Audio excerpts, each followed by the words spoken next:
اللہ کے نام سے شروع کرتا ہوں جو بڑا مہربان نہایت رحم والا ہے۔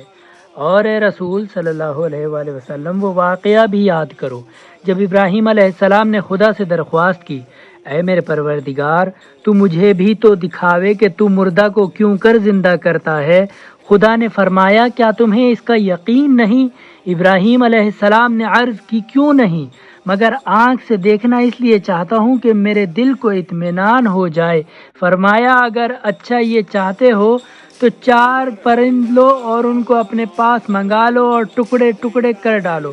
پھر ہر پہاڑ پر ان کا ایک ایک ٹکڑا رکھ دو، اس کے بعد ان کو بلاؤ،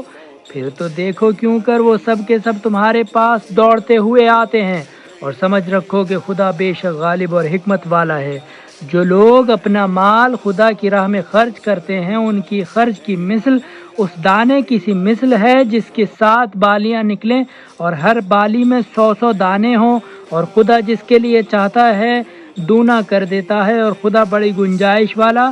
اور ہر چیز سے واقف ہے۔ جو لوگ اپنا مال خدا کی راہ میں خرچ کرتے ہیں اور پھر خرچ کرنے کے بعد کسی طرح کا احسان نہیں جتاتے اور نہ جن پر احسان کیا ہے ان کو ستاتے ہیں، ان کا اجر و ثواب ان کے پروردگار کے پاس ہے، اور نہ آخرت میں ان پر کوئی خوف ہوگا اور نہ وہ غمگین ہوں گے۔